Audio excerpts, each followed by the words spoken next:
The airport was busy, filled with the low hum of announcements and the rhythmic shuffle of people rushing toward gates. Amid this chaos, Officer Mark stood firm, his trained eyes scanning the crowd. Beside him sat Rex, his loyal canine German shepherd. Partner, alert, ears perked, eyes sharp. Mark trusted Rex more than most humans. Over the years, Rex had sniffed out hidden explosives, intercepted illegal substances, and even saved lives during emergency evacuations. But today felt different. Rex was uneasy. He kept shifting, his snout twitching, nostrils flaring. That's when she appeared. A pregnant woman, maybe in her late 20s, dressed modestly, a shawl loosely wrapped around her shoulders. She walked slowly, one hand resting over her belly. Nothing about her screamed, "Suspicious." She looked tired, maybe even scared, but Rex's demeanor changed instantly. He stood up, rigid, tense, and let out a low, guttural growl. Mark turned to him immediately. "Easy, boy," he muttered, but Rex wasn't listening. Suddenly, without warning, Rex lunged forward, barking furiously at the woman. Passengers turned. Conversations stopped. The pregnant woman froze in place, eyes wide with shock. "Please," she cried out, backing away. "Make him stop." But Rex wouldn't. His bark echoed through the terminal, sharp and desperate. His eyes were locked onto her, not with aggression, but with something else. Urgency. Mark's training kicked in. He raised his hand, signaling the nearby officers. "Something's not right," he muttered. One of the officers, a tall, stern man with years under his belt, approached cautiously. "Ma'am," he said firmly, "we need to speak with you." The woman's face turned pale. I haven't done anything," she stammered, eyes darting around as the crowd gathered. Her panic was evident, but so was her confusion. Passengers whispered.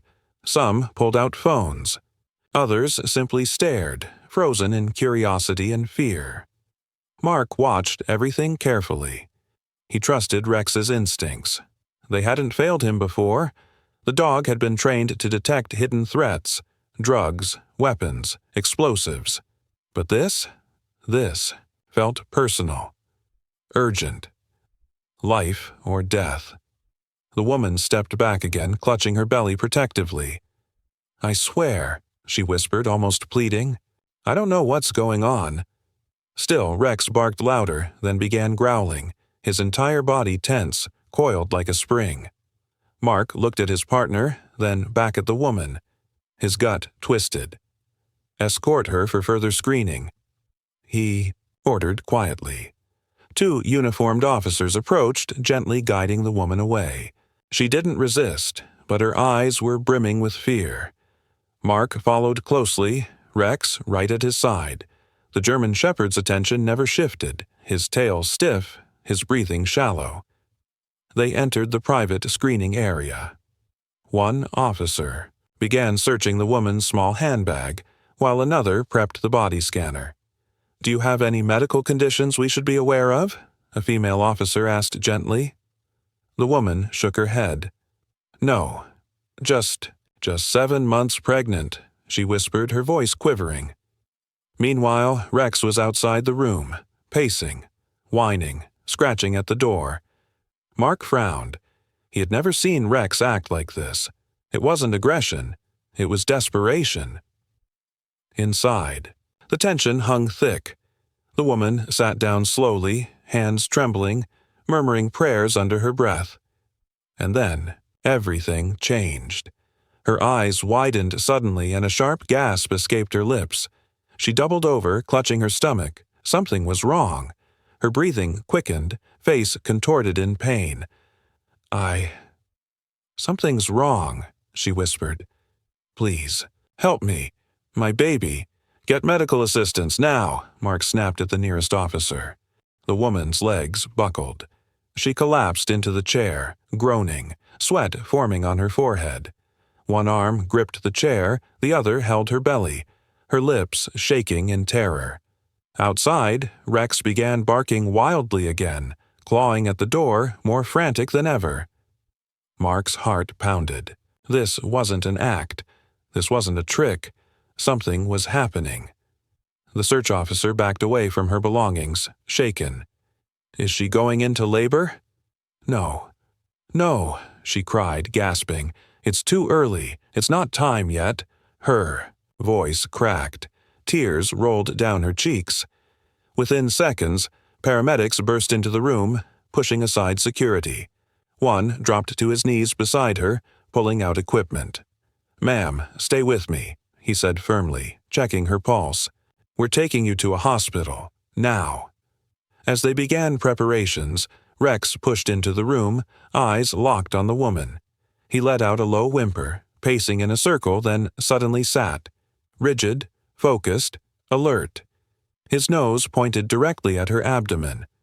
Mark's throat tightened. Something inside her? One of the paramedics, a young man with sharp instincts, gently pressed his hand against her belly. For a moment, everything went quiet.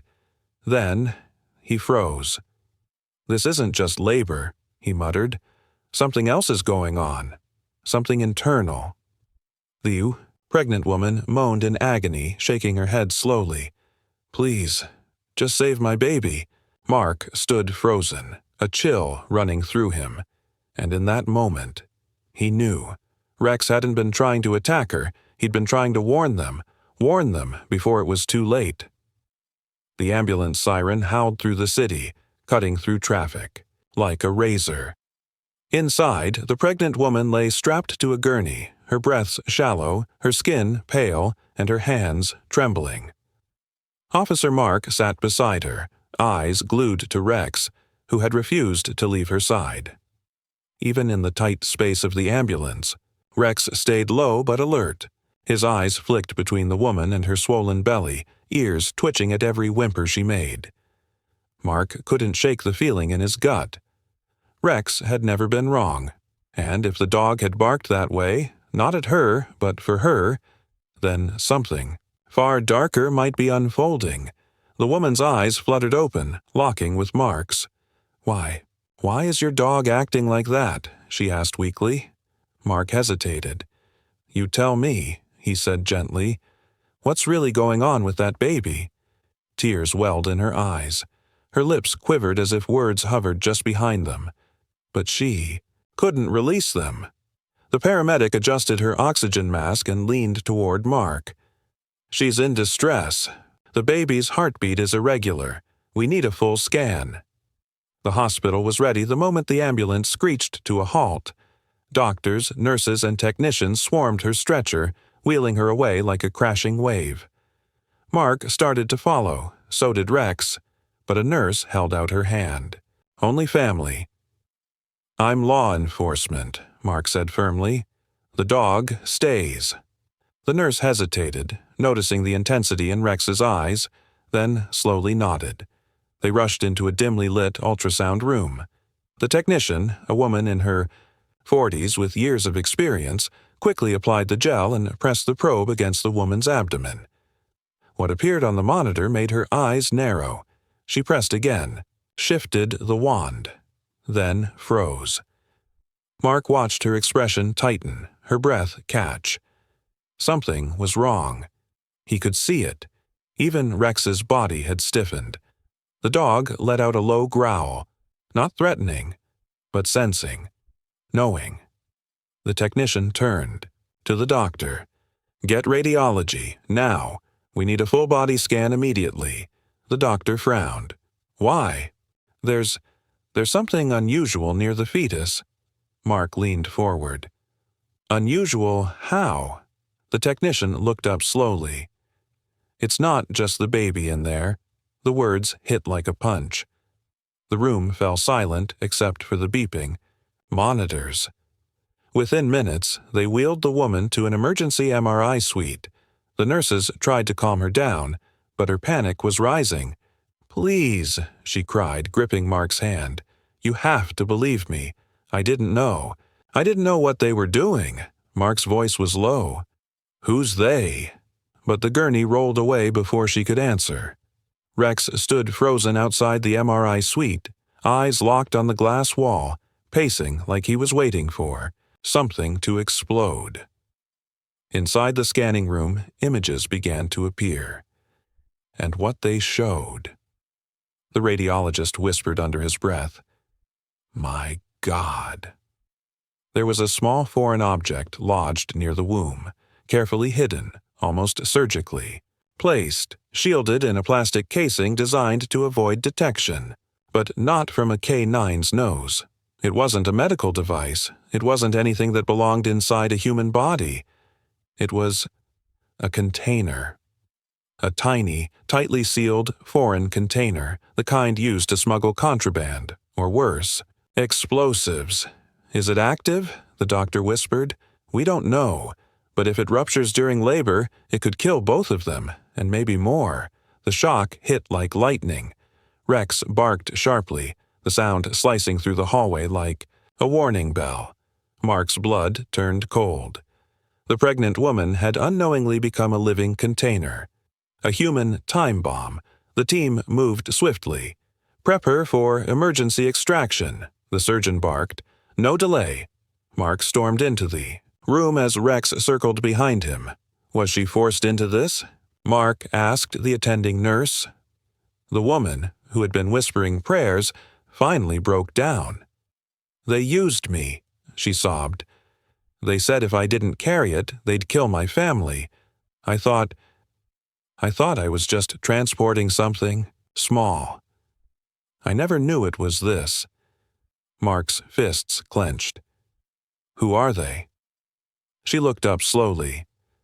"I don't know their names. Just faces. They met me once, told me I'd fly, and that my baby wouldn't be hurt. But they lied." Mark turned to Rex, who stood at attention, ready. This wasn't just a smuggling case anymore. This was human trafficking, coercion, and possibly a terrorist operation. And Rex had picked up the trail before anyone else could. Third team. Surgery began. Mark waited outside the operating room, pacing like a man on fire. Every few seconds he glanced down at Rex, who sat still, staring at the double doors. Time crawled. Each minute felt like an hour. Until finally, the doors opened. The surgeon stepped out, mask pulled down, face pale. "She's alive, and the baby is too." Mark exhaled, shoulders sagging in relief. "But we found something inside. Not just the container. There were microchips, strange codes etched into them. We've never seen anything like it." Mark narrowed his eyes. "What does that mean?" The surgeon looked uneasy. "We've contacted Homeland Security. Whatever this is, it's big." Rex let out a soft bark. He already knew. He had known all along. Mark knelt down beside his partner, hand resting gently on his back. "You did good, boy," he whispered. "You just stopped something terrible." But deep down, Mark felt it. This wasn't the end. This was just the beginning. The hospital's fluorescent lights flickered faintly as Officer Mark sat alone in the hallway, staring at the sealed envelope now clutched in his hand. The surgeon had handed it to him quietly. Inside were scans and chip data recovered from the woman's body. She was still unconscious in the ICU, and her newborn, although stable, was kept under heavy monitoring in the neonatal unit. But Mark's focus wasn't just on them anymore. It was what they'd found. Microchips sealed in a plastic container, etched, with strange foreign codes, encrypted, untraceable, but not scentless. Rex hadn't moved from his place beside Mark. He hadn't whimpered, growled, or rested. His ears remained pricked, his breath low. Still on alert, Mark leaned toward him. "You smell something, boy." Rex looked up slowly, his dark eyes deep with warning, then stood. Without waiting, Rex began to walk. Low, slow, deliberate. Nose to the linoleum floor. Tracking. Again. Mark knew the look. It was the same exact walk Rex had done before finding the woman at the station. "Let's go." Mark whispered, rising to follow. Rex led him down a narrow corridor of the hospital, past the emergency ward, through a staff-only door. No hesitation. No doubt. The deeper they went, the more the tension tightened in Mark's chest. They finally stopped at a locked service elevator that was clearly marked, "Maintenance staff only." Rex barked once. Not loud, not panicked, but enough to say, "There's something here." Mark didn't wait. He flashed his badge at the closest orderly, demanding access. Within moments, a security guard brought over a universal key and unlocked the elevator. The doors opened. It was empty. But Rex didn't enter. Instead, he growled and looked up. Mark's eyes followed. There, just above the elevator panel, was a small black device, cleverly lodged in the seam of the ceiling. Mark stepped back. Pulled out his radio. "This is Officer Mark Jensen. I need bomb squad at Mercy General, maintenance elevator B. Possible device located." As he waited for backup, his mind churned. If Rex hadn't followed the scent, if that elevator had been used again, the thought was unbearable. The bomb squad arrived swiftly, fully geared, calm but urgent. They disarmed the device with care and confirmed it was live. Small, packed with chemicals, motion-triggered, terrorist-grade. Mark stood there, numb. One woman used to carry a container inside her. Now this? 2 separate locations. 2 planned detonations. 1 motive, and Rex had stopped both. Just as Mark began to breathe again, his phone buzzed. It was a text, anonymous number. "Tell your dog to stop sniffing, or next time, we detonate." Mark froze. He showed the phone to Rex. The dog stared at it, then, slowly, turned his head toward the main hospital doors and growled. Something, or someone, was still inside. They were being watched. Mark immediately radioed for lockdown, but the hospital was too big, too open. He moved fast, following Rex now through the waiting area.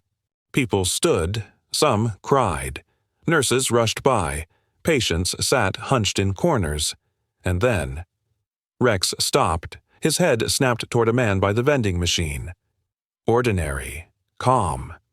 But Rex began to bark, sharp, commanding, furious.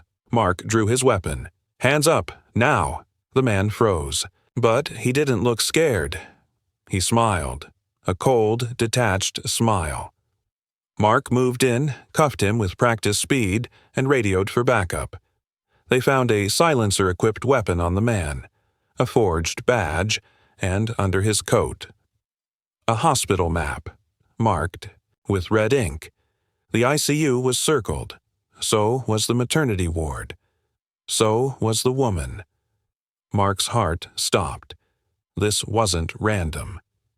This wasn't over. The woman, the baby, the entire hospital had been targeted, and Rex had saved them again.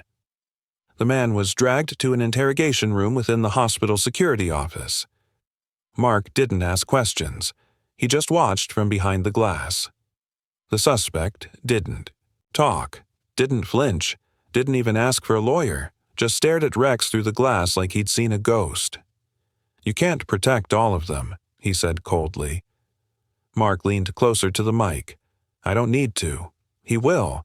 He looked at Rex, and Rex, never blinking, never barking, just kept staring through the glass, as if to say, "Try it, I dare you."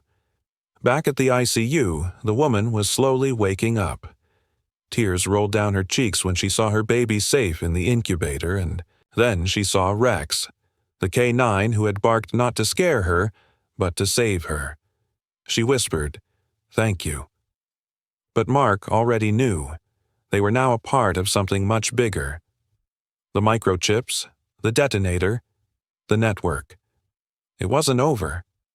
It was only just beginning, and whatever was coming next, Rex would be ready. The rain outside fell in rhythmic patterns, tapping against the hospital windows like a ticking clock counting down to something unknown. Officer Mark sat beside the neonatal ICU window, watching the newborn sleep. The infant, wrapped in soft blankets, looked so peaceful, so untouched by the chaos that had unfolded around him, but Mark couldn't relax, because now he knew the baby wasn't just a victim. He might be the key. Earlier, the technician had called with disturbing news. The microchip container that had been surgically removed from the woman? There was no surgical scar, no wound, no visible cut. How'd it get in her? Mark had asked. Maybe it wasn't in her, the tech replied nervously. Maybe she was just carrying it, close to someone else. That's when Mark had turned toward the baby, and that's when Rex started growling again. Not the aggressive kind, but alert, focused. He kept sniffing the perimeter of the NICU door, not out of suspicion, but recognition. He knew that same scent. Mark slowly opened the door to the room, walked toward the glass incubator. Rex followed, ears twitching, nose low. The baby stirred, softly. And Rex sat down, calm, still, watching, as if guarding something. Precious. Mark leaned in. Rex, he whispered, what is it? The dog didn't move, but his tail thumped gently against the floor. Not out of excitement, out of resolution. That's when the nurse entered, holding a set of documents. Test results for the baby. Strange thing, she said, flipping through the pages. The DNA markers don't match any known registry, not even the woman's. Mark's brow furrowed. What do you mean? That's her baby. The nurse hesitated. Maybe biologically, maybe not. There are alterations in the sequencing. Not natural. It's like her voice dropped, like the child's DNA was edited. Mark stared at her. Are you saying this baby was designed? Not saying anything, officer. I'm just telling you what the lab found. Just then, Rex gave a low bark. Once. The kind of bark that said, "We're being watched again." Mark moved fast. He stepped into the hallway, eyes scanning. He saw the janitor. He'd seen him before. Hadn't he? Same shoes, same limp, same hallway, every shift. Too consistent. Mark approached. The janitor paused, then dropped his mop and ran. Mark shouted, "Stop!" But before he could follow, Rex was already sprinting past him, blazing forward like a missile. Down the corridor, past startled patients, through the stairwell doors. Rex vanished around the corner. Mark chased him, lungs burning, down 2 flights, out, into the ambulance bay, and then, there, pinned against a wall, Rex had the man cornered, not biting, just holding him. Eyes locked. The janitor didn't scream. He didn't fight. He only whispered one word. Too late. Mark arrived seconds later, cuffing the man. They searched his bag. No weapon. No ID. Just a device. Small, silver, blinking. Another tracker? No. A transmitter. Mark's heart stopped. He turned toward the hospital. "Check the baby," he shouted into his radio. "Now!" Back in the NICU, the monitors began to beep. Fast, erratic. The baby was seizing. Doctors rushed in. Nurses screamed. But Rex was already back, racing through the hallway like a bullet. He burst into the NICU, leaping up to the incubator, and then he barked. Loud. Piercing. The baby stopped shaking. For a moment, everything froze. The doctors stood stunned. The baby slowly opened his eyes, blinking, and smiled. Rex sat back down, tail still, heart steady. Whatever had just happened, Rex had sensed it, felt it, and maybe, just maybe, broken the signal. Mark held the blinking device in his hand. It was no tracker. It was a signal activator. Remote. Control. Someone had tried to trigger something in the child. And Rex had stopped it. Again. Hours later, back at HQ, Mark sat in the briefing room with Homeland Security. They confirmed his worst fears. The baby had been implanted with nanotech, some kind of experimental biometric transmitter. Untraceable, silent, and capable of transmitting data or exploding on command. "Who the hell implants a baby?" Mark asked. A silence followed, until the agent across from him leaned forward and said, "Someone who wants to walk a weapon through every checkpoint in the world, without suspicion." Mark looked at Rex, lying, near his feet, finally resting. "You saw it coming," he whispered. "You knew." The agent nodded. "We've been tracking these groups for months. Sleeper cells, human trafficking rings, bioweapon smugglers, but we've never intercepted one. Until now." Mark clenched his fists. "And we still wouldn't have, if it weren't for that dog." The room went silent. Then the agent added, "We'd like to bring Rex in, for our operations." Mark looked at him and smiled faintly. "Good luck with that," he said. "You don't bring Rex in. Rex decides." Rex lifted his head slightly as if he understood every word, then closed his eyes. But even in sleep, he was still listening. The storm outside the city hadn't slowed. It had grown louder, angrier. Thunder cracked across the sky like nature warning the world. Something is coming. But inside the unmarked black van cutting through the forested hills, there was only silence. Officer Mark sat stiffly beside Rex. Across from him were two agents from Homeland Security, one of them holding a thick manila folder marked Classified, LVL 5. Inside was a photo. A dog, a German shepherd, younger, darker fur, eyes almost glowing. His name was Shadow. He used to be one of the elite. He used to be like Rex, until he disappeared during a covert op 2 years ago. Now, they believed he was alive, and dangerous, and worse. They believed the babies. Transmitter had pinged Shadow's location the moment it was activated. It wasn't just a signal, it was a beacon, and somewhere in the thick darkness of the Appalachian forest, Shadow had answered. As the van pulled up to a hidden government outpost, a blackened steel door built into the side of a mountain, Rex's body shifted. He stood up before anyone opened the door.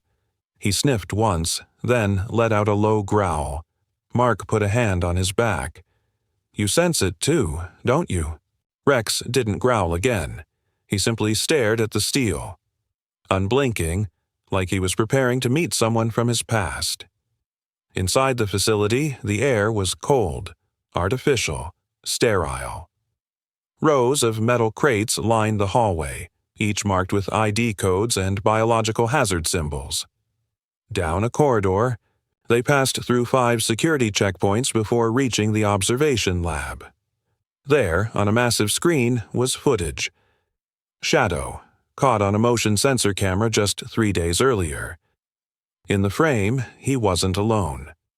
He was walking beside a man in black tactical gear, face hidden, gait military, and in the man's arms, a child. Another one. Mark stared. "What is this?"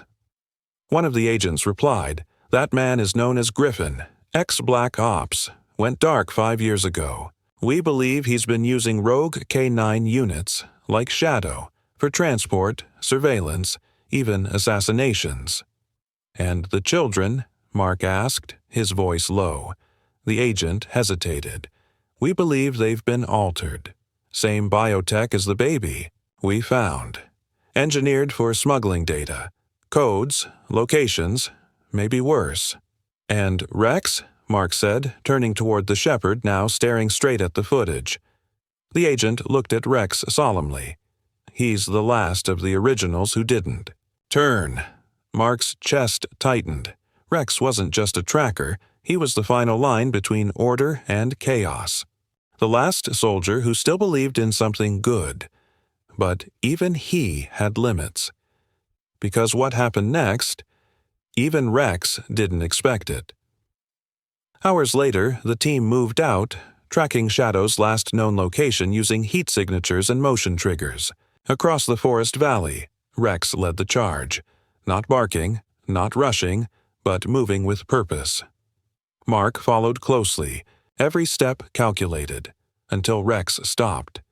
He lowered his head, sniffed the ground, and then turned to face the forest edge, ears straight, eyes sharp.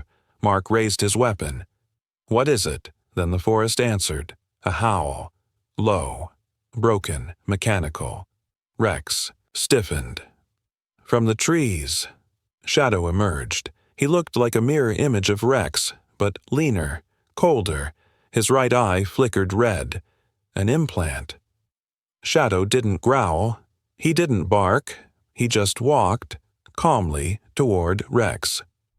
Like a brother meeting another. After war, the men raised their rifles. Mark lowered them. "Wait," he whispered. "Let them speak." Rex stepped forward. Nose twitching. Shadow stopped 3 feet away. They stood in silence. Two titans of a forgotten experiment. And then, without warning, Shadow lunged, not at Rex. At Mark, but Rex moved faster. He collided with Shadow midair, teeth snapping. The two shepherds slammed into the dirt, tumbling down a slope, growling, biting, claws tearing at the earth. Mark shouted, running after them. But the fight wasn't random. It wasn't rage, it was communication. Every bite was a warning. Every move was a memory. They had once trained together. They had once trusted each other. And now, one had betrayed that bond. Rex pinned Shadow down, teeth at his throat, but didn't bite. Shadow stilled, his red eye dimmed. For a second, it was like he remembered, and then a voice echoed from the trees. "Shadow, return." Mark spun. There, Griffin stood, cloaked in dark armor, holding a remote with a red trigger. "No!" Mark shouted. He fired. Too late. Griffin pressed it, and Shadow's body jerked violently, not from pain, but from obedience. He flipped backward, faster than any dog should move, retreating behind Griffin. Rex barked once, sharp, but Griffin only smirked. "This was just a hello," he said, then vanished into the forest. Back at the facility, Mark stood before the director. "We can't keep reacting," he said. "They're building something. A network of altered children and rogue K9s. And Rex?" The director asked. Mark looked at his partner, resting but watching the door. "He's not just our last chance," Mark said. "He's the only one who can stop them." And somewhere, far away, in a darkened underground lab, Shadow lay in a reinforced cell, silent, watching video footage of Rex, over and over until the screen glitched and revealed another dog. One no one had seen yet. One Rex didn't know about. Poop. Young, but with the same eyes. Darkness returned like a blanket draped over the forest. But deep beneath the surface, where no sunlight had ever reached, the secret lab buzzed with quiet evil. Griffin stood before a long table, surrounded by blinking monitors, surveillance feeds, and vials of glowing serum. He wasn't alone. The child in his arms stirred again. A girl, no older than 3. Her eyes half-lidded, lips slightly trembling. Griffin didn't speak. Instead, he tapped a button on a screen beside him, and the image of Rex appeared again, frozen mid-leap from their earlier encounter. "Let's see how loyal the old dog really is," he muttered. Behind him, Shadow growled low, not from anger, but from conflict. His eyes flickered between red and blue. He hadn't forgotten Rex. Not completely, but the obedience chip wired into his spine had rewritten his instincts. And Griffin knew that time was running out. because somewhere in Rex's mind, a memory had been triggered. Back at the facility, Rex hadn't slept since returning. His body rested, but his eyes remained locked on the door, waiting, watching. Mark stepped inside the kennel holding a sealed silver case. "Rex, I need you to see something." Inside the case was a small data drive, recovered from a broken implant in one of Griffin's child couriers. Mark plugged it in. The screen flickered. Video footage played. A nursery. Cold, artificial, rows of cribs, each with a baby, each hooked up to monitors, and behind them, dogs, shepherds, Malinois, Dobermans, all trained to guard their assigned child until the lights turned red. And something changed. Every dog suddenly froze. Their eyes lit up. And then they turned. Mark swallowed hard. "It's a program," he whispered. "When Griffin flips the command, the dogs stop protecting and start collecting." He turned. To Rex, his voice heavy with meaning. "That baby we saved from the river. She's part of this. She wasn't just cargo." He paused. "She was the only one who got out." Rex stood, his tail stiff, his breath short. He knew what this meant. The child Griffin held now, she wouldn't last long, not after what she'd seen. A tactical team assembled within the hour. They tracked the signal from the baby's embedded beacon, still active, though weak. It led them toward an abandoned mining tunnel, covered in vines, and half sunken into the earth. Mark led the team in.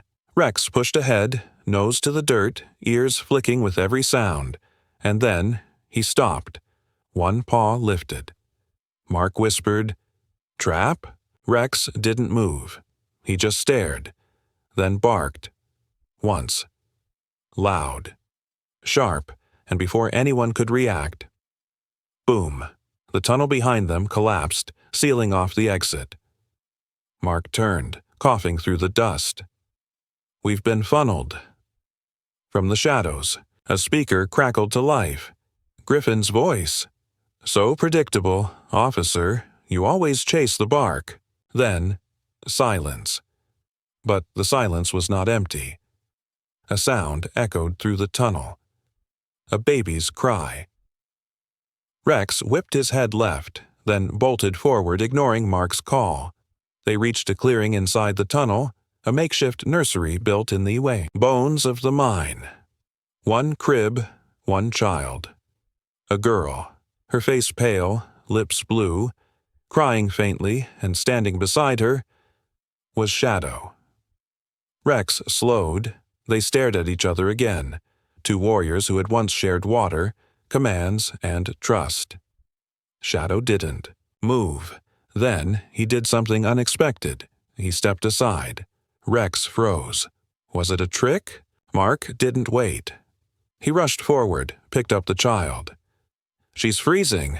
She needs warmth." Then he noticed something. Her eyes were blinking unnaturally, almost like Morse code. Mark leaned closer. Her pupils flashed, green, then red, then green again. Rex barked sharply. Mark gasped. "She's transmitting something. But to who?" The answer came too late. Behind them, metal doors slammed shut. Gas hissed from the vents above.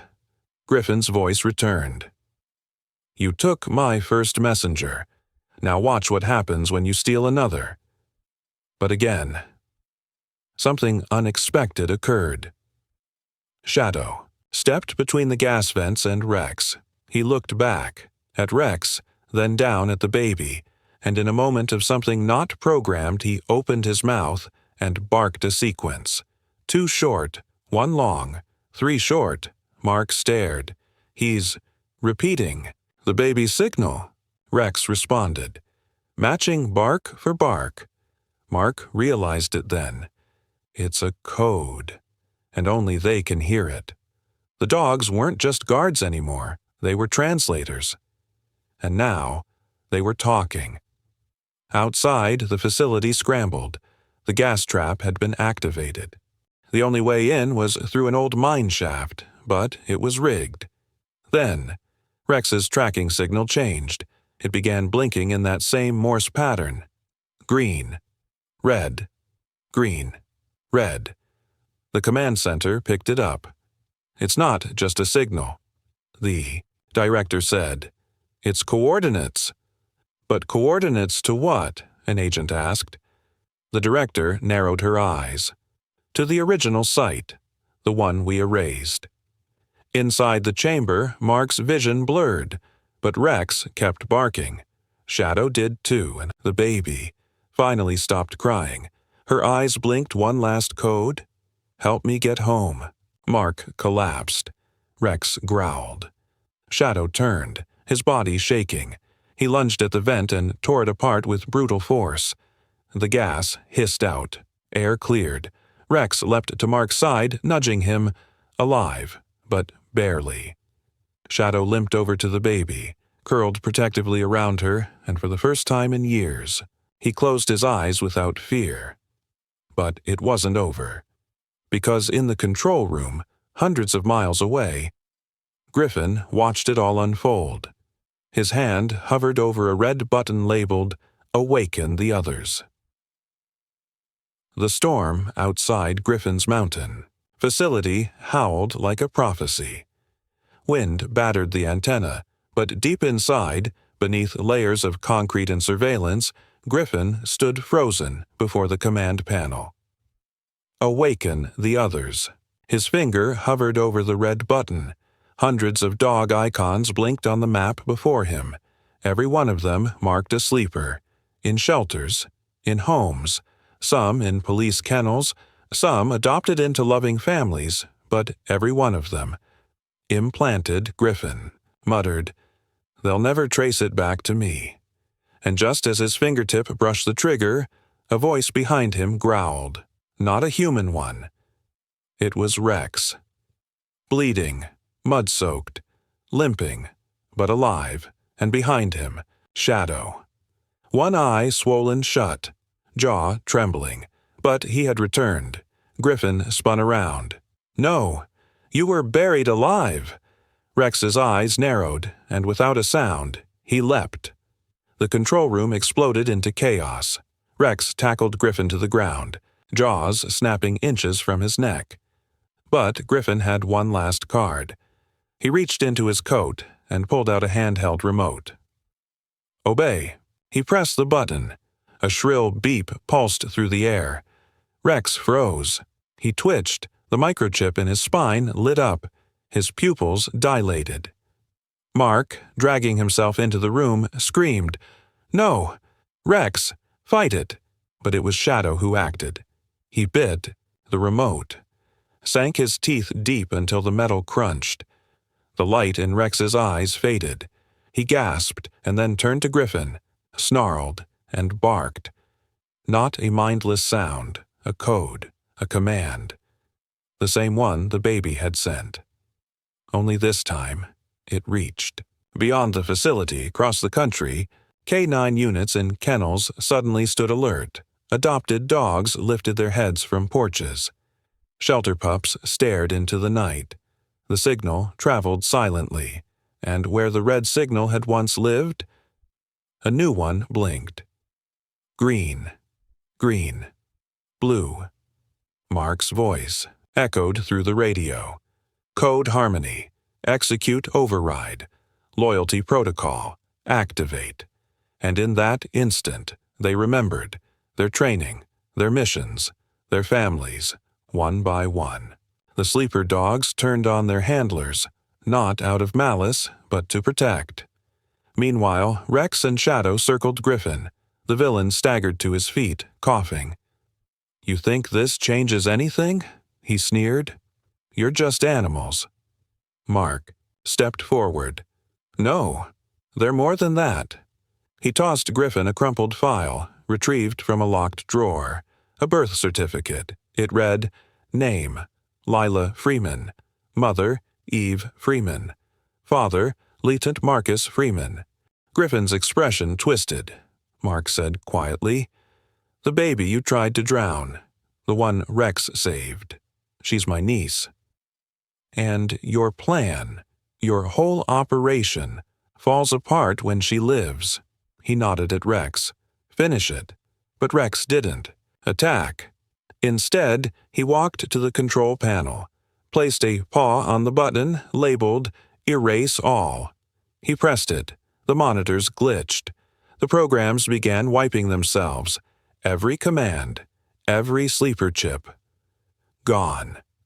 Griffin roared in fury, lunged for Rex, and was tackled by Shadow. A final growl, a painful whimper, and silence. A quiet farmhouse on the outskirts of the city. Eve sat on the porch, baby Lila in her arms. The child was stronger now, laughing, gripping her mother's finger. Mark stepped outside with 2 bowls of water. Hey, he smiled. Got company. Rex padded over, ears perked, sat beside Eve. Shadow followed, slower, limping, but eyes gentle. Leela turned, stared at them both. Then, reached out, her hand landed on Shadow's muzzle. He leaned in. For the first time, in years, Shadow wagged his tail. Eve whispered, "What made them come back?" Mark smiled faintly. She did. Rex received his Medal of Honor. Posthumously, Shadow was awarded too, his legacy etched in stone at the National Canine Memorial. Mark resigned from the force.